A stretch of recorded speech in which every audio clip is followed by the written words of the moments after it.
professor at Imperial, where he gets PhD with Neil of Turk, I think. Thanks. So, PhD with who? What? with Joao. Oh, sorry. Not Neil Turk, no. Sorry. Neil Turk was my examination. Sorry. Which was not very pleasant. Okay, so I thought I'd put the punchline plot on the title, just in case Dick turned up late, so we have something to ask about. But anyway, so this is a project which I've been doing for the past few years with my student Jonathan Horner, and we put up 3 papers. This talk is mainly to do with this last paper, and it was more of an offshoot to his main project, which is what he's been working on is generating calculating the non-Gaussian signature of generalized inflationary scenarios. And it's a very difficult project, and he's been very good at it, and it's just as difficult as it sounds. This, by the way, is the only picture I had of him. It's his Skype profile picture. So I just went on Google and found a much better picture of him here. He's an absolute dead ringer for, I can't remember his name, Boromir, whatever. So Carrie's a huge fan of Lord of the Rings, so I've decided that all my students are going to be, in future, are going to be characters from the Lord of the Rings. So this is my next hire is this guy. He's brilliant, but I think he's going to be a little bit difficult to manage, you know. Students can be a bit of a handful. Anyway, okay. So a case for inflation, I don't think, I mean, these days, you don't really have to do a big sales pitch for inflation. The evidence that at least, the evidence for an acceleration epoch before the standard Big Bang phase is I think, very compelling. So you have to have lived in a cave for the past 15 years not to have seen this picture here. This is the WMAP version of the universe, which of course, you know, we live here in the middle of the universe, and the Big Bang happened at a single point, which is at the same co-moving position as you are. Of course, that's totally wrong, but it's a nice little graphic. So there's some acceleration phase where the scale factor is accelerating very early in the universe, and that is before the Big Bang phase. And somehow this inflationary phase or accelerating phase sets up all the initial conditions we need to explain what we observe in the universe today. So it it ties in beautifully with what we see in the microwave background, but also, of course, everything we see in large-scale structure, galaxies and clusters, etc. So we have this beautiful picture of the universe, and this inflationary phase, the very basics of it is extremely simple. It is the idea that the scale factor undergoes an acceleration. So if you look at the equation for the Hubble parameter and the acceleration equation, you can set this up quite easily using perfect fluids, background, of course, by just having your equation of state giving P over rho being less than minus a third. So if W is less than minus a third, you'll get acceleration, and then whatever's causing that will come to dominate over everything else, and the universe accelerated. And if you want to realize this in a dynamical, neat way, one of the simplest ways to do that, i.e. avoiding just simply putting a cosmological constant in your equations, is to use a scalar field. It doesn't get much simpler than that.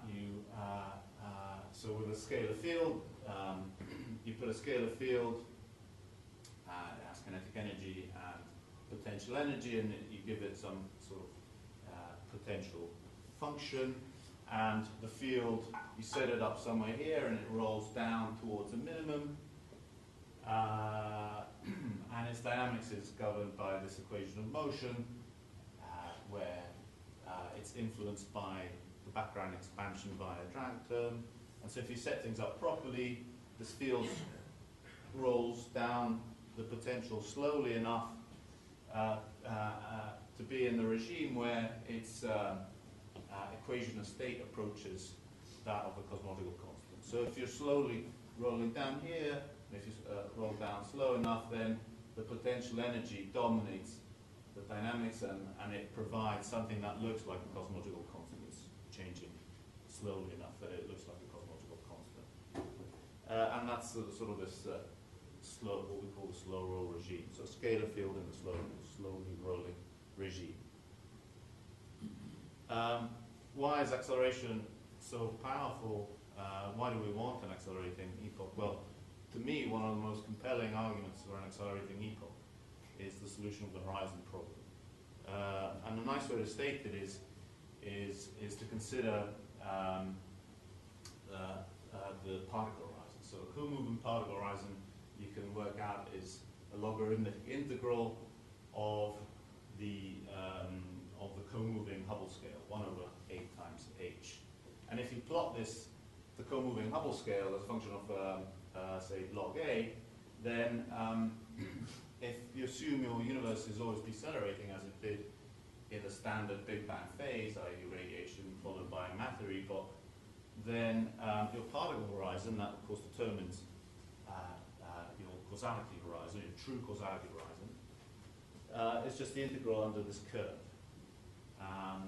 So your co-moving Hubble scale is increasing, as is the particle horizon. And if you consider a fixed co-moving scale, okay, you just think of a particular scale that you may be observing today,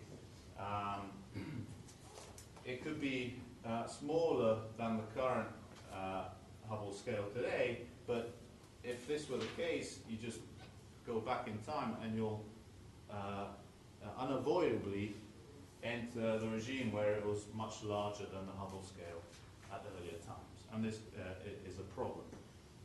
And of course also larger than particle horizon, so it was things couldn't act causally on those scales. And that's of course a statement of the horizon problem in the standard cosmology.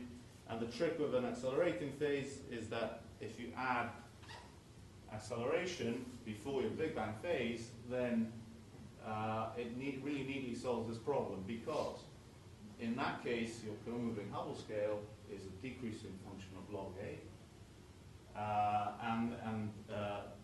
However, your particle horizon, of course, keeps growing. It still has an additional contribution from that epoch. So you can essentially decouple the particle horizon size from your Hubble scale, which is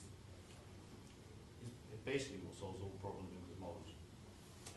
And the way to look at it in terms of a co-moving scale is that if you look again at this co-moving scale, this fixed co-moving scale, then if you attach this accelerating epoch prior to the Big Bang epoch, and if you go back, if that lasted long enough, then that scale will have been sub-Hubble scale at early enough times. And that means that it could have,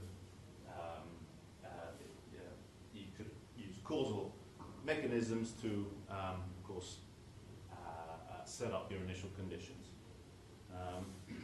And of course this, I think sometimes when people look at this plot, which is of course the angular power spectrum of the CMB, they don't really appreciate that, what they're seeing here. In that this coherent picture of these acoustic harmonics that you see, of course now beautifully measured by Planck, are an incredible statement of the fact that these modes that are entering the horizon and seeding these acoustic perturbations that then leave these signatures had to be causally connected at an early time. So you could never have a picture like this if the structure in this plot were seeded by causal mechanisms on sub-horizon scales. I can say that because back when I was doing my PhD, that was the whole point of my PhD. I was trying to reproduce something like this with cosmic strings, for example, that act on sub-horizon scales. And it was a completely lost cause. There's no way that you can reproduce this. Of course you can, but it's incredibly ugly. You can can always do anything. So if you've got enough parameters in your model, you can reproduce curves like this. But it's infinitely uglier than just assuming this accelerating epoch. I don't want to sell inflation to anybody, by the way. I don't believe in anything myself, so it's just that the evidence in this case, I think, is really compelling. And you know, now, I think, is it 9 peaks? You see 9 harmonics of these acoustic fluctuations. It's amazing. And this was predicted, right? Before anybody saw the data, this was a prediction, right? So it's one of the strongest verifications of physics. You predict something which is totally outrageous, and then you measure. Great. So inflation, sort of digging a bit more down in the details, inflation is a really nice mechanism to also set up perturbations. So the quantity of interest here, for example, is a description of curvature perturbations of some kind. There's different ways of different kind of perturbations to consider. I'm not going to go into the details of the perturbation theory, but I'll just point out one particular setup, which is you consider these co-moving curvature perturbations, the CITA variable, so you can work out how these curvature perturbations, these curvature perturbations are the ones that set up your density fluctuations eventually, and so these are related to scalar perturbations. So these guys are tied into fluctuations in your inflaton, if that's what's driving the acceleration. But the curvature perturbation is what you want to concentrate on when you work out things, because that's what's going to be left on superhorizon scales, and that's what's going to then seed everything that comes after acceleration. And what you do when you work out how inflation sets up these perturbations is you calculate the statistics of these perturbations. We live in a realization. Our universe is a realization of a theory, and therefore we have to describe it statistically. So we define a function called the power spectrum for the curvature perturbations, the variance of them, as a function of wave number k. We work in Fourier space because it's all linear, at least at first order, and therefore it's nice to work in Fourier space. Couples. You can go further and then also define higher order statistics like the bispectrum, trispectrum, etc., etc. So that's the whole non-Gaussianity aspect that now is what everybody's talking about when they talk about inflation. And nowadays you can work out very precisely how these perturbations evolve as inflation or this acceleration epoch happens. You probably can't see it well from this plot, but this is just a plot of, for example, the perturbation zeta reformulated into some canonical form, but essentially on subhorizon scales. This is the mode that I've selected that just exits this horizon at n equals 6, which is e folding number, n equals 6. On subhorizon scales, it's just a little oscillator. It's quite insensitive to background if you go far enough back. It just sits there, it doesn't see the expanded background. Suddenly the background catches up with it and it starts being affected by it, and eventually it freezes out when it exits the horizon and converges to a fixed value. This dashed red plot is actually the value of the bispectrum. It's FNL, but it's a normalized description of the bispectrum. And it also does a similar thing. It's sort of an oscillating function and then converges outside of the horizon. And this red curve here was Jonathan's main PhD project, actually obtaining those curves numerically. And these days we can calculate these things numerically very accurately if we understand how the background evolves. So to work out the perturbations at first order, you need to define how the background is evolving. Once you've done that and worked out your first order perturbations, you can then go up in order and define how each subsequent order and perturbation evolved in inflation. So we define how these things are at late times on superhorizon scales, and those basically seed everything that comes later. But in actual fact, when we look at data, what we're actually doing is making very simple assumptions about what about the statistics of these perturbations. So typically,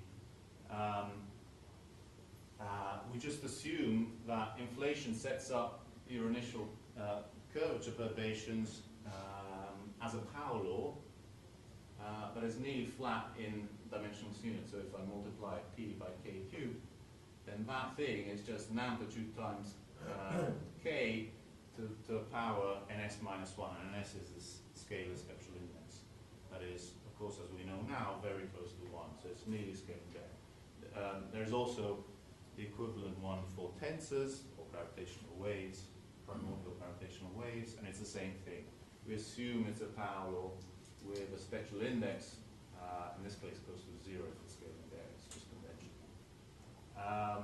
And the way it's normally parameterized, right, so if someone tells you, oh, I'm using my data to constrain a power law initial conditions, what they're doing is finding some constraint on the scalar amplitude, the spectral index, and if they've included tensors, a ratio between the tensor amplitude and the scalar amplitude in power.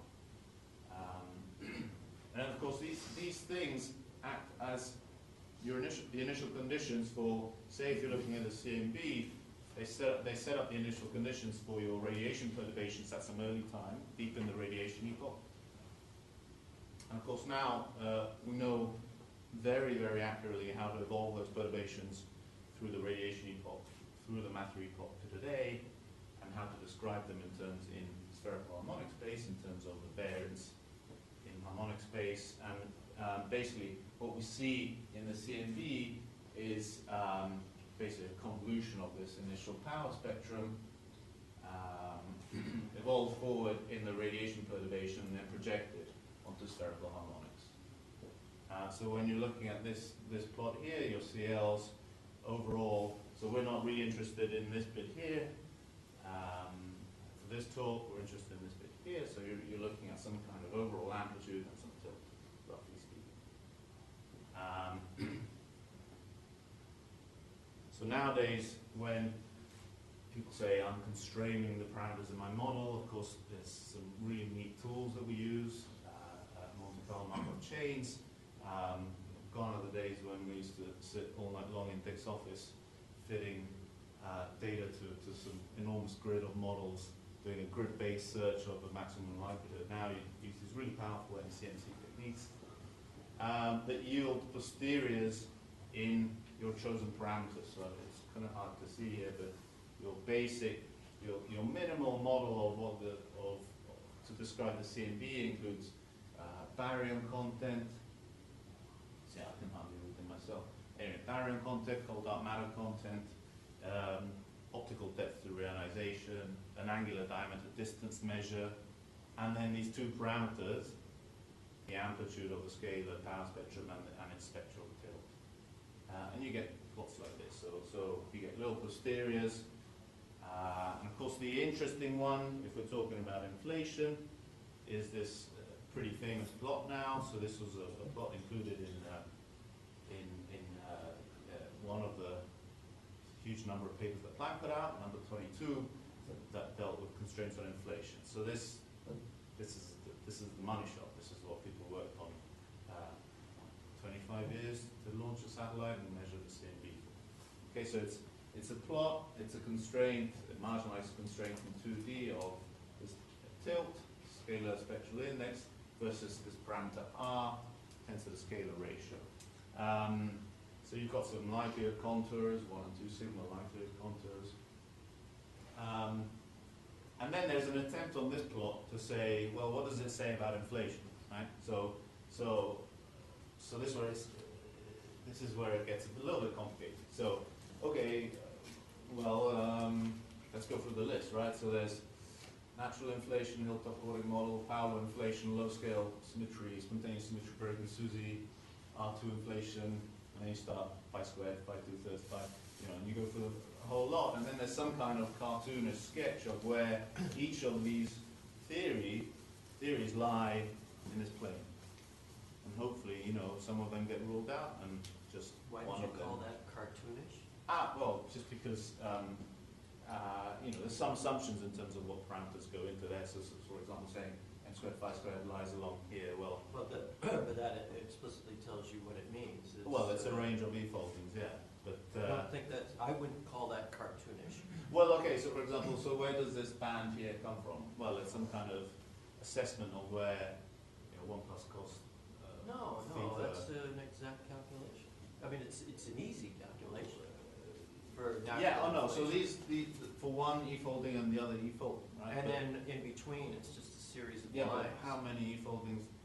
Well, no, the band represents any number of e-foldings uncertainty. between 50 and 60. Yeah. No. Yeah. An uncertainty. Anyway, Right, so, I would say it's more exact than you would. No, no, it's okay. I wouldn't. Okay, I'll take back the cartoonish. I'll just say it's a sort of a. It's trying to draw your eye and hopefully say what models are ruled out and what aren't. Which ones aren't. The most striking thing about this plot, of course, is that one is ruled out at very high significance. Okay, so that's the main thing about this plot. That's the magnificent thing about this plot.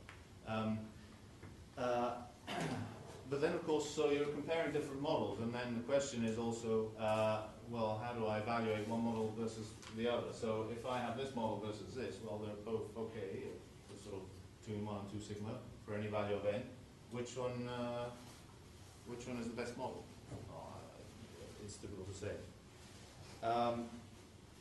One thing to also, a nice thing that's on this plot is actually this line here, which tells you it's sort of so anything above here, the potential for the inflaton is convex, and under here is concave. And it's so something that's not really appreciated by a lot of people is that we don't even know if the potential does this or does this right now, because we have a fairly accurate estimate of where ns is, but until you pin it down in this range here, you're actually not going to break out degeneracy.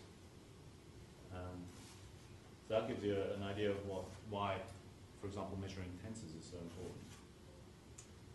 So just along that theme, so how many models of inflation are there? Well, if there were just one model of inflation, which was the case when it was proposed, then that would be the end of the story. But of course, every man and his dog can come up with a different model of inflation. Some models of inflation are exactly the same; you just call them different things. They're different models of inflation. And this is a tiny subset of the full list, of course. You can see when I stopped reading papers, which is around 2007 or so.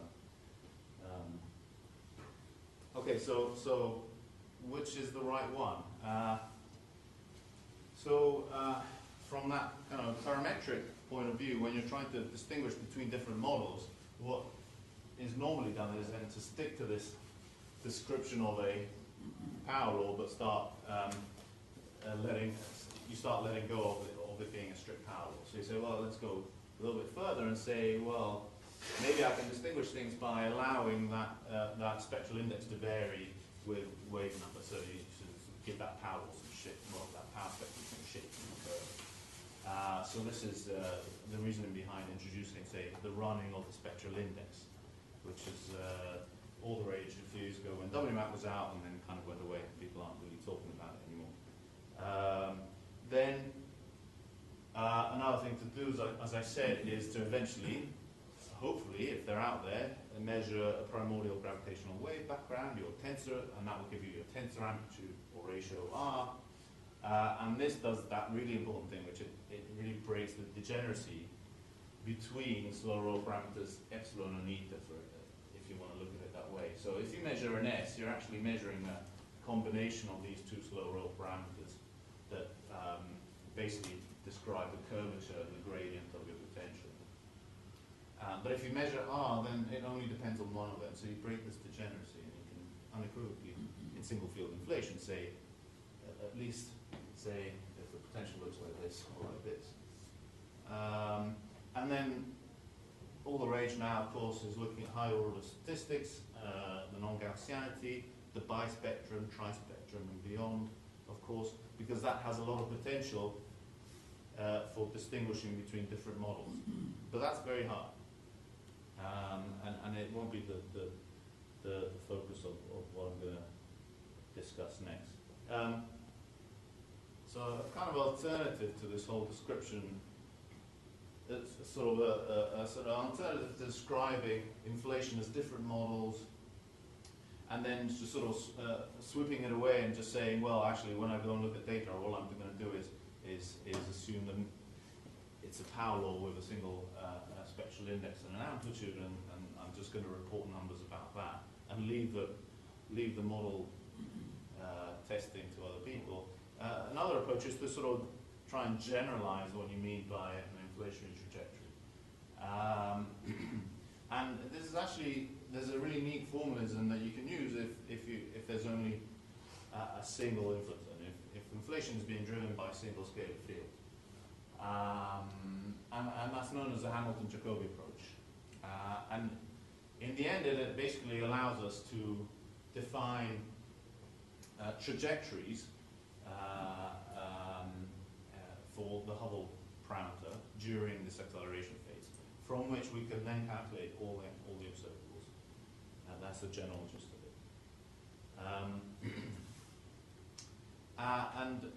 The basics of it is that you write down a Hamilton-Jacobi type equation for H by ditching T as the independent variable. You don't really need time. Often in cosmology, you don't really need to think about time. But you swap in phi instead of T, and then you can write down first order differential equation for H involving, as a function of phi, and involving the potential phi.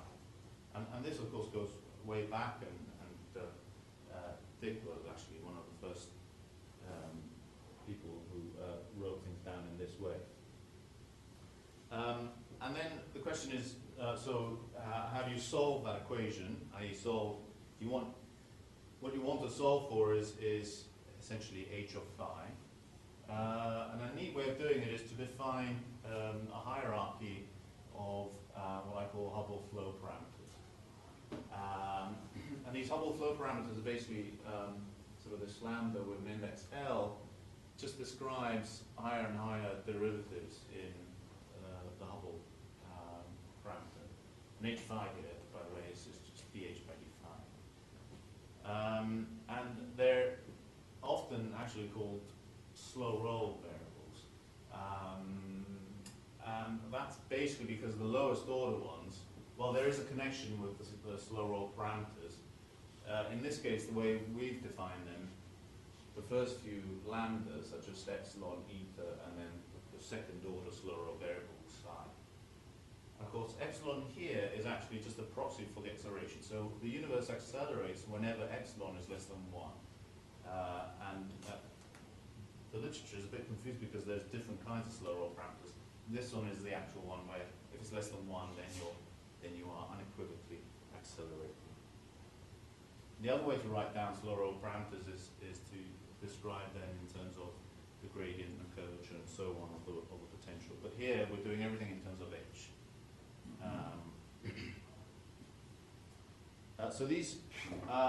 So there's actually an infinite hierarchy of these parameters, and you can then rewrite your Hamilton-Jacobi system in terms of an infinite hierarchy of differential equations. And then the best way to do that is to do another change of variable, ditch phi, and use e-foldings to describe as the independent variable. E-foldings is just the logarithm of the change in the scale factor along your trajectory. And so you have an equation dh by dn, which is just related to epsilon and h, and then you have an infinite hierarchy of differential equations that tell you that you can use to obtain solutions for each of these Hubble flow parameters, epsilon, eta, psi, and so on and so on. And if you integrate the set of equations, what you obtain is a trajectory h of n. It's just what the Hubble parameter is as a function of e-folding during your accelerating phase. And accelerating here is just epsilon is less than 1. And when if you truncate this system, you still get consistent solutions. They're absolutely consistent solutions. There's no approximation, except for the fact that you've reduced the infinite set of solutions to some subset. And basically what it's doing approximately is that if you truncate it at low order, you're kind of smoothing the possible trajectories that you're allowing in H. And so this is a nice way of obtaining any possible background solution. And remember, if I have a background solution, then I can work out what my perturbations, how my perturbations evolve. Yeah. How far out are you actually going beyond like the normal spiral approximation? What we'll do later on, I'll only go up to L equals 2, which is one more than the first order spiral approximation, so including sine. But of course, you could go, in obtaining solutions, you can go as high as you want. The difficult bit is actually what I'll do next, which is to compare with the data. So when you actually do the calculations, you're pretty much kind of restricting the slow roll. Yeah, and so it doesn't have to be, but it turns out that it will be even more restricted to slow roll. I'll explain that in a minute. But that's more of a function of the way we actually Monte Carlo this system and obtain solutions. So for this project, I wasn't really looking to get weird solutions that would have very funny, observables, because but you can set things up. You can play that game, and you can. This is kind of what Takeshi's asking. Is sort of so this Hubble flow hierarchy is sometimes is actually called Hubble slow roll, but it's not to be confused with slow roll because it doesn't require you to be in the slow roll limit. As long as epsilon is less than 1, you're accelerating, and as long as perturbation theory is valid, of course, you can work everything out, and you can draw any solution that is valid, that is a valid solution to the Hubble equations in an FOW setup. And so, so normally, of course, the slow roll, these slow roll parameters are used to obtain estimates of NS and R and also FNL these days using these kind of relations here. But what we actually do ourselves is we don't constrain ourselves to being in the slow roll regime. We calculate everything numerically based on whatever trajectory comes out. So you don't use a slow roll approximation. And that's what we'll do, what we did for the remainder of the results I'll show you. So if we have this way of generating these all possible solutions for H of n, then the nice thing you can do is then think Monte Carlo, right? So I can now generate ensembles of completely general single field inflationary trajectories for my hierarchy that I've truncated at some, order in L. So the idea is that you generate random initial conditions for that differential equation system, these Hubble flow parameters, and then you integrate that system to obtain a trajectory. But of course, one of the biggest subtleties in this approach to obtaining trajectories is actually that statement there. It's actually drawing these. Is where do you draw these random initial conditions or boundary conditions, whatever you want to call them. So, for example, in the past, many people have drawn these Hubble flow parameters using uniform priors, and then they've got these set of initial conditions for this system. They integrate forward in time, and then they just simply put a constraint on saying, I go forward enough. Does my universe accelerate for enough e-foldings? And that's a valid trajectory. If it exits acceleration before a certain number of e-foldings, then I throw away that trajectory. Sometimes in the system, the thing is complicated by the presence of attractors in the phase space, where you end up in an eternally inflating universe, in which case you have to make the choice of whether or not you're going to include those as valid trajectories, or you're going to disregard them, and there's been different choices in the literature. And this problem of how you sort of consider random inflationary trajectories is related to this whole debate, endless debate about the measure problem of how probable inflation is. And a really simple way to look at it is just to even consider, say, V phi is equal to half m squared phi squared models.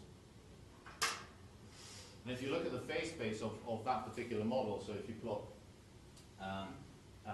solutions in phi versus phi dot versus phi, then you get, in one picture, you get a really nice attractor. So that this half m squared phi squared models have really nice inflationary attractors. So you could, for example, say, I'm going to start, so my potential looks something like this. I start at some random position with some random amount of kinetic energy. What happens as I roll down, or try to roll up or roll down this potential? And in this particular given, of course, that this is happening in an expanding background, and you quickly find that sort of there's a slow roll or inflationary attractor whereby your phi dot crashes down, you slow down very quickly, and you end up in the slowly rolling regime. And then you accumulate e-foldings as you go along this attractor here.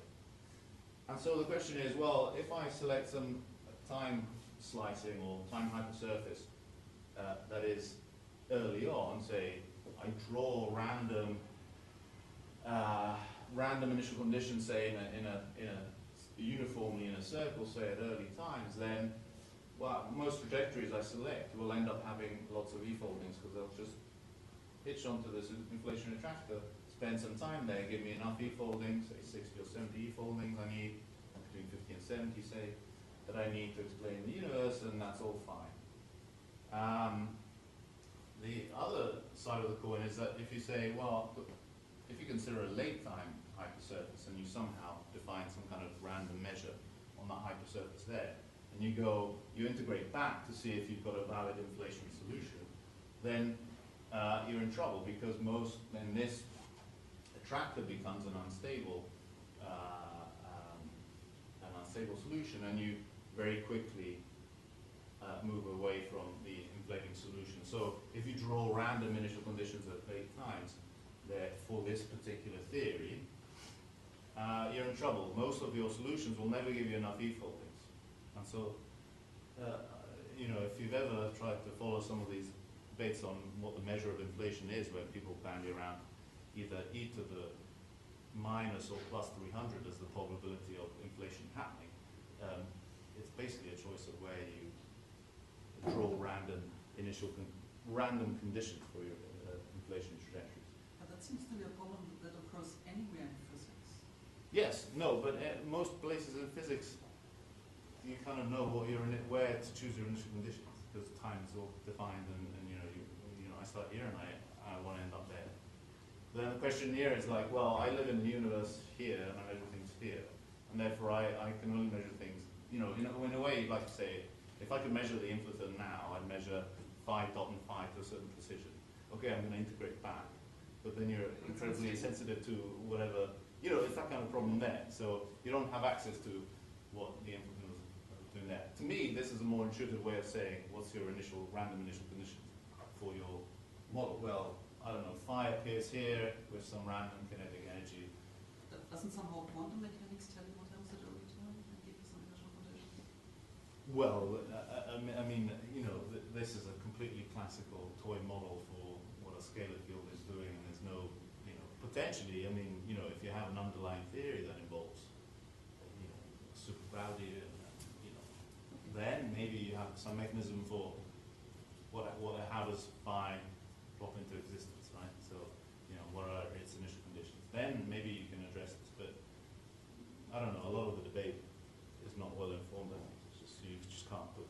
For the observable the part of the trajectories which are observable, it's not as sensitive to the issue of the super duper large scale. That's right. Structure, Yeah. because you're just actually propagating them over quite a small range of delta phi and units of inflation. And so then the issue is how did it get there? But in a sense, you're setting the initial conditions just outside of the horizon rather than in the past, which in principle you should do. In practice, we aren't going to observe it, which is of course the tragedy of this whole problem, that you can't observe very much about the inflaton potential. Of course, that's precisely what we did for the rest of the project, which is to define the initial conditions at the end of inflation. But it'll turn out to be okay. So what we chose to do, actually, is to basically draw these random initial conditions at the end of inflation, at the point when epsilon is equal to 1, okay, when you exit acceleration, and integrate back from there. And in this way, all basically, unless you're not, unless epsilon is going the wrong way, you actually end up using all the trajectories that you generate. They're all valid trajectories. So we draw the Hubble flow parameters at this surface here, integrate backwards, and then just out of convenience, we normalize the curve. You can normalize it any way you want with the value of a Hubble scale, Hubble parameter at some point, which is inside the observable range. So it's just a way of tying in that parameter, the normalization of this trajectory, with something which is observable, which is the Hubble value at the time when some observable scale in this range here is exiting the horizon. And also, of course, one thing that you can't forget when playing this kind of game is that, as Dick mentioned earlier, is there is a certain uncertainty in the total number of e-foldings. When you want to set up a good inflationary scenario, you want to make sure that the universe inflated long enough so all the scales that are sub-Hubble scale today that you could potentially observe grew to be outside the horizon during inflation. So you want to match the expansion that occurred in your Big Bang phase to the expansion that occurred during inflation. The problem is that we don't really know how much expansion has happened in the Big Bang phase, because there's a bit at the beginning after inflation called reheating where we don't know exactly what the background was doing, and so there's a little uncertainty. So this number is something between, say, 50 and 70, probably a little bit less uncertain than that, but it's order delta n of 10. So, and when drawing random trajectories, we also uniformly sample a certain range in n total. So these typical trajectories, what do they do? So what do they look like? So so this is a plot of eta, which is the second variable, and psi, the third variable, plotted against log epsilon. So here is the end of inflation when epsilon is equal to 1, and you're going back during that epoch of inflation, because we're integrating backwards to obtain our solution. And what you see is with this setup, most of your trajectories end up at early times being very close to the slow roll regime, where these parameters are very small. And so on one of these trajectories, on each plot, I've just shown the number of e-foldings. So in the way we count e-folding, 0 is the beginning of inflation, and that's, so red here is at the end. And you go back, and just to give you a flavor for where observable things happen, you're looking at the first about 10 or so e-foldings. So observables are determined by what's going on around here, so at early times. Right? So particularly for eta, you can see sort of things are fairly slow rollish, unless eta initial is actually quite negative. In that case, it takes a long time to approach that slow roll attractor. And by the time you've reached some 65, 70 e-folds back, you're still relatively large in terms of eta. So that's what typical trajectories look like. And as Dick mentioned, sort of the way we've set up things is you're really threading a needle from way back, right? You're going 70 e-foldings back, and your solutions have to go through this little constraint here, which is your observable window. And that's a fairly strange thing to do, because you're generating things here, sampling the solutions, going all the way back there to find your constraints. But actually, it's a, yeah. So you recall objection to this. So we should address somewhat, the yeah, objection. yeah. When we were doing this with Pascal, you were actually part of that project. We rejected using the end of inflation, even though that was the ideal, and that's because you would have to put in far too many parameters, because the initial trajectory has to go from epsilon nearly 0 to epsilon equals 1, and that can occur by a waterfall transition or any other transition, which requires a lot more variables to characterize. Well, to cover. And so what that means is that if you're starting with the final state of the initial conditions, the trajectories are all you're course guaranteed to grading be your very... ability of putting fine structure. Well, it in means your that they're all solution. very smooth relative to what Well, may that's well what be this going on. is showing. I mean, you're very much in the slow roll regime. But at some level, and so then the question is, you know, if you do it the way we evolved to do it, which was essentially just over the observable band, how that compares But that, with these but that's results. decoupling from the whole Hamilton-Jacobi formalism, because there you're just describing a functionally, using some Well, no, but even the expansion, to use the expansion and use the condition epsilon equals 1 at the end is going to give you a very severe restriction on allowed trajectories passing through the observable if you band. keep, as we've done in this first thing we've done, which is to keep truncated fairly severely, but if you go up in hierarchy, then you could. Well, you have to go a include very any- long way, because you have to be able to describe this in epsilon. Yeah. Right, something But you that only looks have to like go that. as far as the observations would want, you know. Anyway, I don't So, think it addresses that it's issue. a choice. It's a choice. And things end up being very slow rolling, but that's not the point of the project. The point of the project is just to show that you can do these kind of things. You can do this kind of Monte Carlo exercise. So by the way, I must have missed it, like, you said you're starting from epsilon equals to 1 and going back in time, right? Yeah. And initially you're not specifying the absolute value of the whole parameter, right? No. So in that case, how do you know how much equals you went back? Well, e-foldings is your independent variable, so you go back with your ruler as far as you want, and then you normalize h. Because you get a curve, and then you can normalize it wherever you want. It's just that we chose to normalize it in the observable range, so the number made a bit more sense, because otherwise it's very non-linearly related to the number you would draw at the end of inflation. Okay, so you're randomly giving like how much epsilon changes in like delta n and going back, right?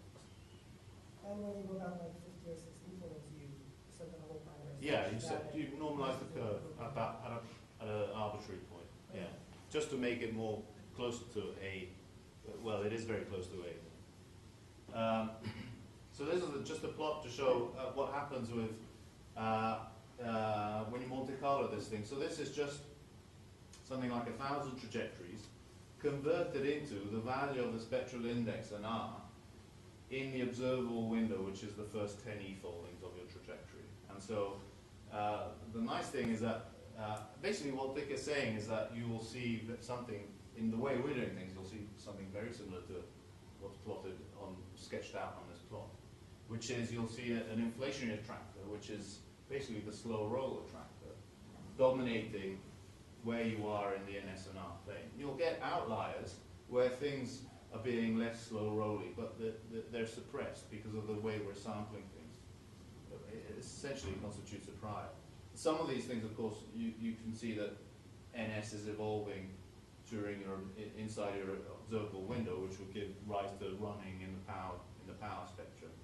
But most of them are, there's very little evolution in NS, so very close to the power law, and then you get this range in R, which is your prior doesn't have a constraint.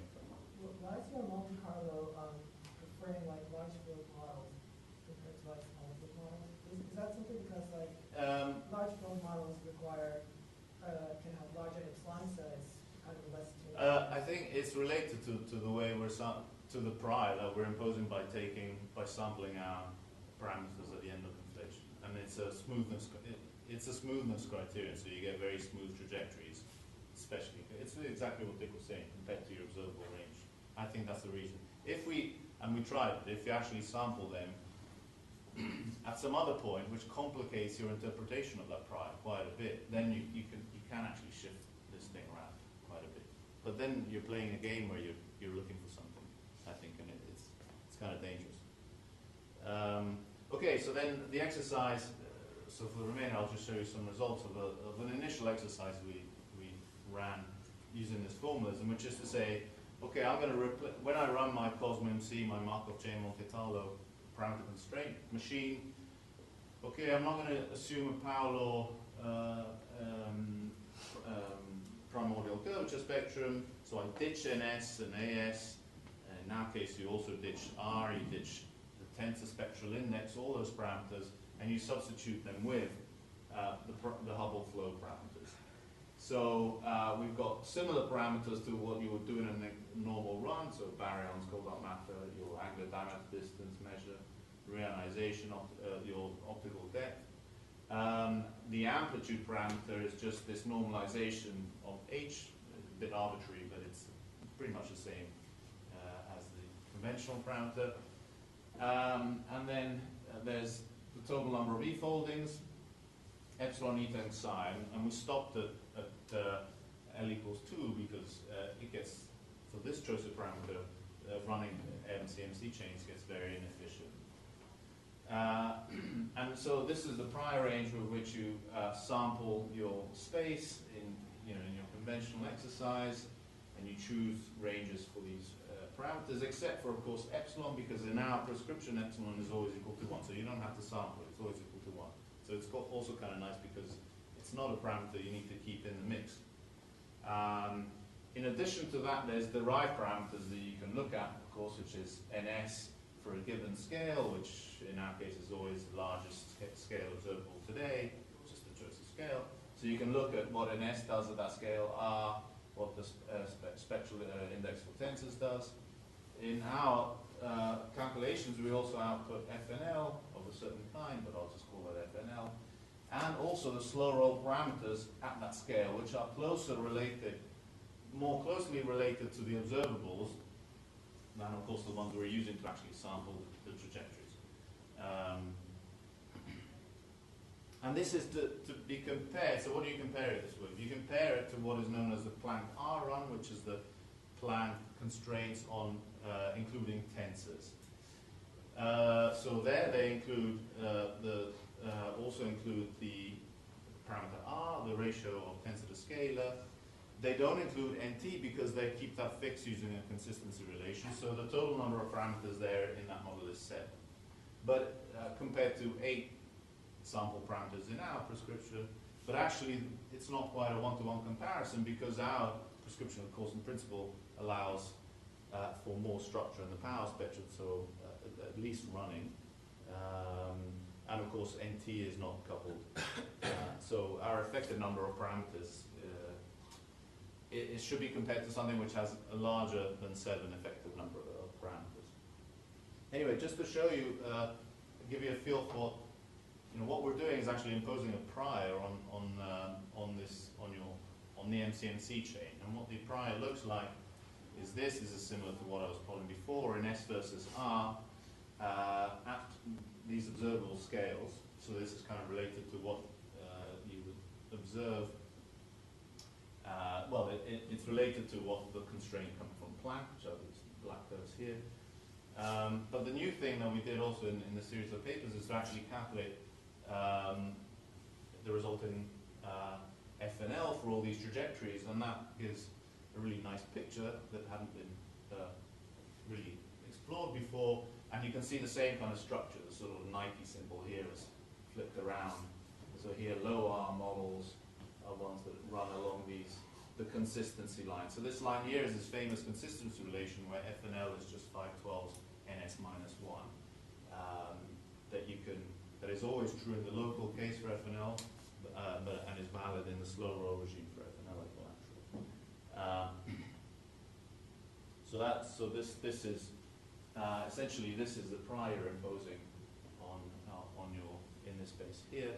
You can and the color here is n, total number of e-foldings, so you can see what's happening. You're going in this direction in n. You can just look at it in different ways with eta and psi, just the dependence of that prior on the different things. And you can see that things, in some way, you can already see that things are going to be quite correlated.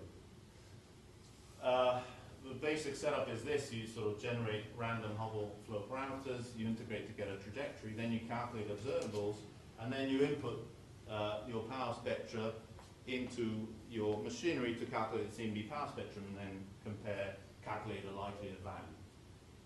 And you get posteriors for your basic parameters. What you can also do is then look at what potentials are allowed by the data, because you can reconstruct, for each trajectory, you can reconstruct a V of phi.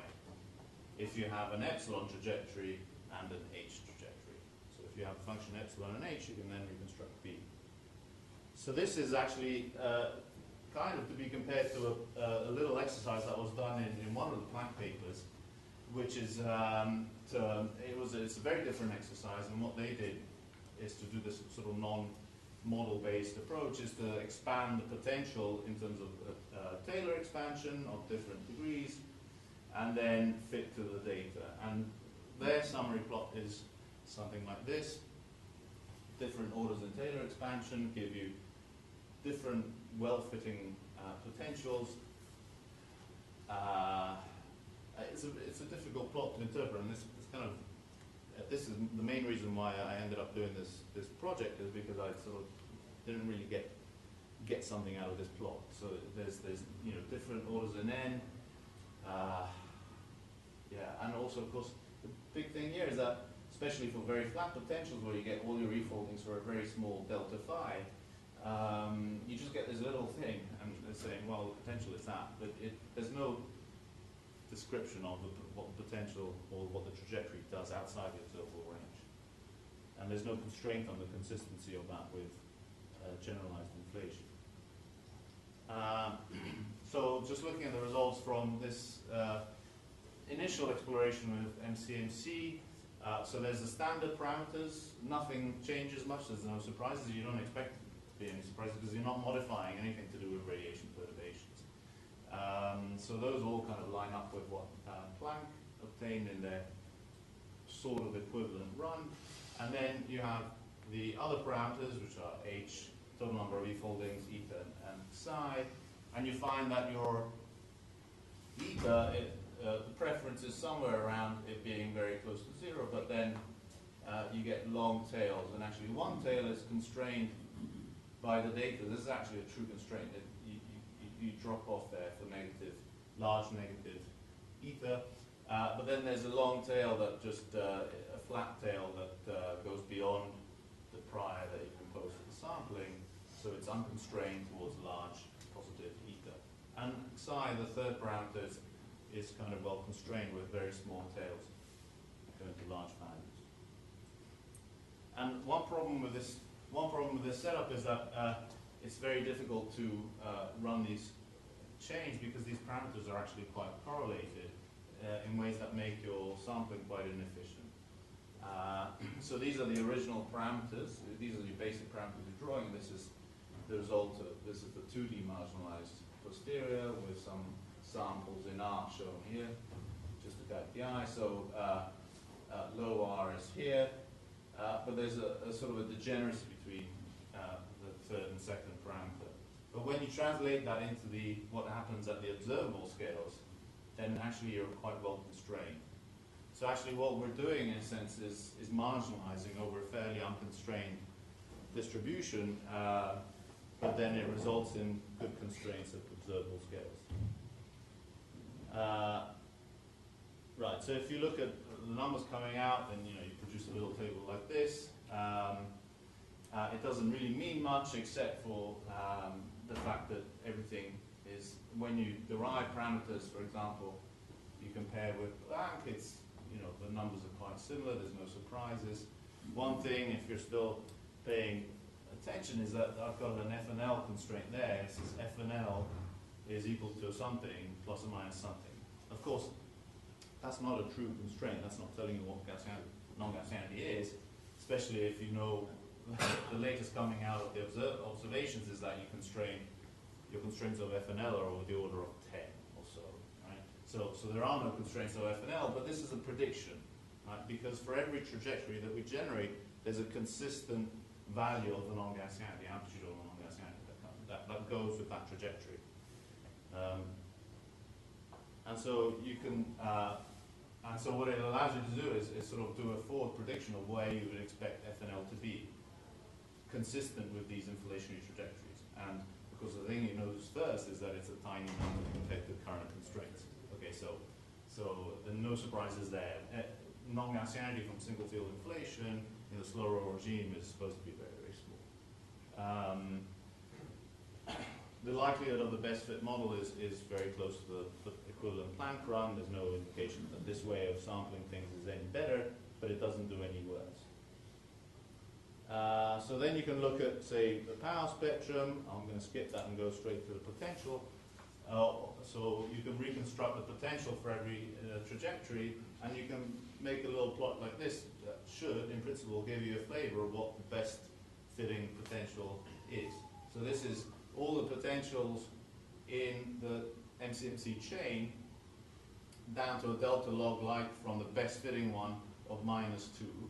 So there's some 200 potentials, and they're color-coded by their relative likelihood value. So you can see the best fitting potential is this curve here. So depending on how steep the potential is, of course, you'll be probing. Your chosen E foldings will last longer or less in delta phi. But this is basically what the current data is saying about the potential right now. It's interesting to see that it's sort of somewhat non-trivial. It's sort of most of them have an inflection point, and that's the equivalent plot to what's in the Planck paper. And I like it a lot more. It tells me something much more concrete. Okay, well this is the most likely potential. Okay, so I'm not claiming we're going to have these numbers in the particle data book anytime soon, but what you can do is then fit a little polynomial to the potential and just come up with some parameterized values to describe that potential. And you can give to your theorist friend and say, that's what you have to find in your landscape of e to the 100 possible potentials, right? Okay, so let me just finish. So this is all sort of an initial exploration of these of this setup. And it sort of works. It's quite inefficient, which is the reason why we weren't able to go very high in hierarchy order. And I think actually the way to improve this is to redefine the parameters, actually find better parameters that behave better in terms of correlation so that you can sample these things much more efficiently. And of course, one thing that this doesn't cover is multi-field inflation, which a lot of people like and work on, including people in this room. Does the data need multi-field inflation? Maybe a little bit, actually. So that's something interesting to look at, is doing sort of similar generalized, and Dick has worked on this a lot, actually, sort of generalized random inflationary trajectories in multi-field inflation. So I'll stop there. Thanks.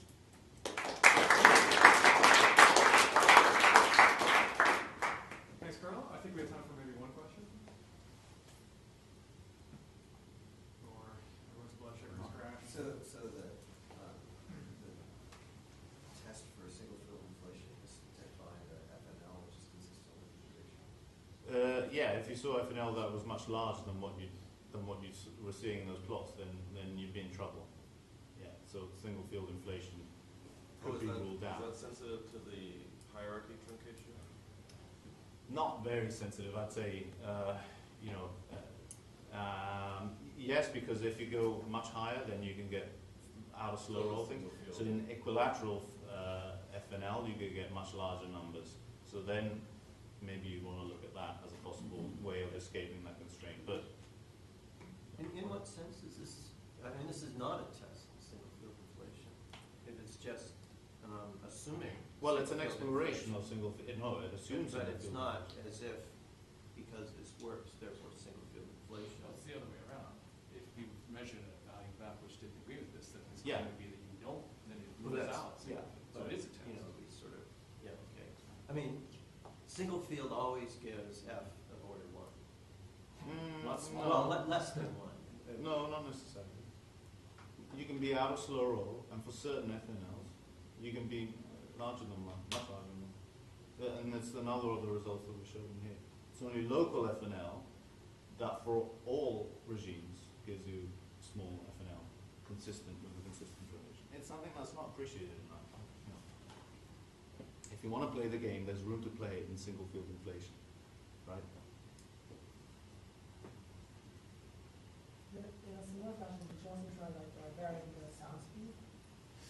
We did that in the work that was focusing on non-gas energy stuff, but you could play a game like this because you can define parameters varying the kinetic term and then play this game, but that would be complicated. FNL can be quite large, so Oh, with how likely it is to yeah, with FNL you can get a big range with sound, changing the sound speed, yeah. Okay, well, I think we'll continue discussion on cookies. I think the plan